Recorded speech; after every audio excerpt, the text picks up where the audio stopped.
ॐ गुं गुरुभ्यो नमः। ॐ गं गणपतये नमः। ॐ सं सरस्वत्यै नमः। पूजन्तं राम रामेति मधुरं मधुराक्षरम् आरुह्य कविताशाखां वन्दे वाल्मीकिकोकिलं। रामाय रामभद्राय रामचन्द्राय वेतसे रघुनाथाय नाथाय सीताय पदये नमः। संसारसागरे मग्नं दीनं मां करुणानिधे कर्मग्राहगृहीताङ्गं माम् उद्धर भवार्णवात्। पञ्चदश सर्ग पुष्पहरणम्। ततस्तान् लक्ष्यवित्रस्तान् यच्चेन्द्राप्यसहस्रशः धनाध्यक्षो महायक्षो माणिभद्रमदाब्रवीन्। रावणं जहि यच्चेन्द्र दुर्वृत्तं पापचेतसं शरणं भव वीराणां यक्षाणां युद्धशालिनाम्। एवमुक्तो महाबाहुर्माणिभद्रशब्दो सुदुर्जया वृदो यच्च सहस्रैस्तु चतुर्भिः समयोदय तं गदामुसलप्रासै शक्तितोमरमुद्गरै अभिघ्नस्तदा यक्षा राक्षसान् समुपाद्रवन् कुर्वन्तस्तु मूलं युद्धं चरन्दश्येन वल्लखो भाडं प्रयक्षणे चामि दीयदामिति भाषिणं ततो देवास गन्धर्वा ऋषयो ब्रह्मवादिनः दृष्ट्वा तत्तुमुलं युद्धं परं विस्मयमागमन् यक्षाणां तु प्रहस्तेन सहस्रं निहतं रणे महोदरेण च विद्या सहस्रमपरं शतं क्रुद्धेन च तदा राजन् मारीचेन युयुत्सुना निमेषान्तरमात्रेण द्वे सहस्रे निपातिते क्व च यच्चाजवं युद्धं क्व च मायाबलाश्रयं यक्षसां पुरुषव्याघ्रतेन तेभ्यधिकायुधि धूम्राक्षेण समागम्य माणिभद्रो महारणे मुसलेनोरसि क्रोधाताडितो न च कम्पिताम् ततो गदां समाविद्य माणिभद्रेण राक्षसा द्रुमाक्षस्ताडितो मूर्ध्नि विह्वलः स पपातः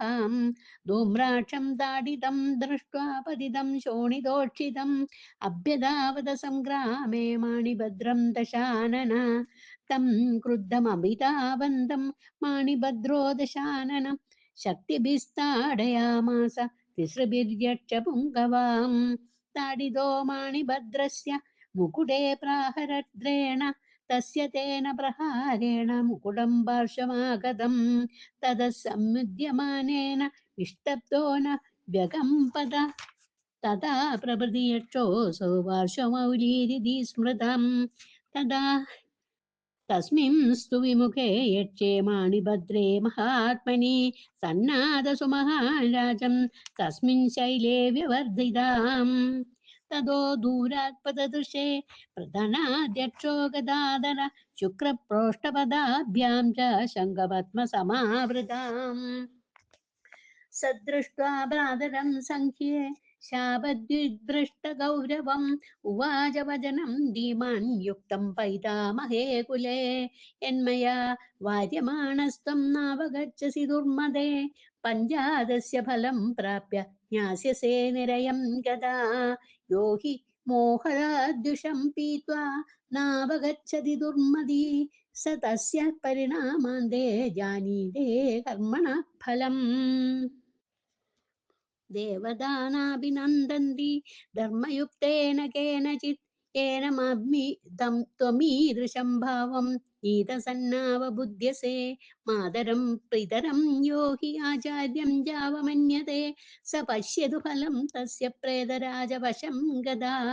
अतोवेहि शरीरे यो न करोति तपोर्जनं स पञ्चास्तप्यते मूढो मृतो दृष्टात्मनो गतिम् धर्माद् राज्यं धनं सौख्यमधर्मात् दुःखमेव च तस्मात् धर्मं सुखार्थाय कुर्यात् पापं विसर्जये पापस्य हि फलं दुःखं तद्भोक्त व्यमिहात्मनां तस्मादात्मापघातार्थं मूढपापं करिष्यति कस्यचिन्न हि दुर्बुद्धेश्चन्दतो जायते मदि यादृशं कुरुते कर्म तादृशं बलमश्नुते बुद्धिं रूपं बलं पुत्रान् वित्तं धीरत्वमेव च प्राप्नुवन्ति नरा लोके निर्जितं पुण्यकर्मभिः एवं निरयगामी त्वं यस्य ते मदिरीदृशी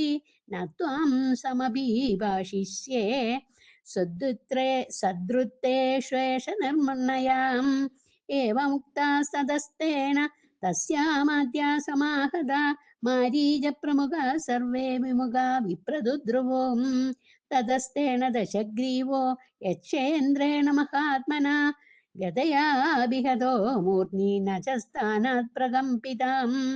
ततस्तौ रामनिघ्नन्तौ तदान्योन्यं महामृदे न विह्वलौ न च श्रान्तौ बभूवादुरमर्षणौ आग्नेयमस्त्रं तस्मै स मुमोजदनदस्तदा राक्षसेन्द्रो वरुणेन तदस्त्रं प्रत्यवारयन् ततो मायां प्रविष्टेऽसौ राक्षसीं राक्षसेश्वर रूपाणां शतसाहस्रं विनाशाय चकार चाम् व्याघ्रो वराहो जिमूत पर्वतः सागरो भ्रुमा यक्षो दैत्यस्वरूपीज सोऽद्यश्यत दशानना बहूनि च करोति स्म दृश्यन्ते न त्वसौ तदा प्रतिगृह्य ततो रामा महदस्त्रं दशानना झगानमूर्ध्नि दनदम् व्याविद्य महदीं गतम् एवं सतनो तेनाभिहतो विह्वलशोणितोक्षिता कृतमूल इवाशोको निपपादतनादिप ततः पद्मादिभिस्तत्र निधिभिः सततावृतम् दनदोश्वासितस्तस्तु वनमानीय नन्दनम् निर्जित्य राक्षसेन्द्रस्तं दनदम् हृष्टमानसा पुष्पकं तस्य जग्राह विमानं जयलक्षणं काञ्चनस्तम्भसंवीतं वैदूर्य मणितोरणम् मुक्ताजालप्रतिश्चन्नं सर्वकामफलप्रदं मनोजवं कामगमं कामरूपं विहङ्गमं मणिकाञ्चनसोपानं तप्तकाञ्चनवेदिकं देवो बहाह्यमक्षय्यं सदा दृष्टिमनःसुखम् बहुआश्चर्यं भक्तिचित्रं ब्रह्मणा निर्मिदं सर्वकामैस्तु मनोहरमनुत्तमं न तु शीतं न चोष्णं न सर्वतु सुखदं शुभं सतं राजसमारुह्य कामगं वीर्यनिर्जितम् इदं त्रिभुवनं मेने दर्पोऽसेगा सुदुर्मदी जित्वा वैश्रवणं देवं कैलासात् समवातरन् स्वचेतसा विपुलमवाप्य तं जयं प्रतापवान् विमल किरीडहारवन् जराज वै परमविमानमास्थितो निशाचरः सतसि गतो यथानलम् इत्यार्षे श्रीमद् रामायणे वाल्मीकीये आदिकाव्ये चतुर्विंशतिसहस्रिकायां संहितायाम् उत्तरकाण्डे पुष्पकहरणं नाम 15 सर्गा।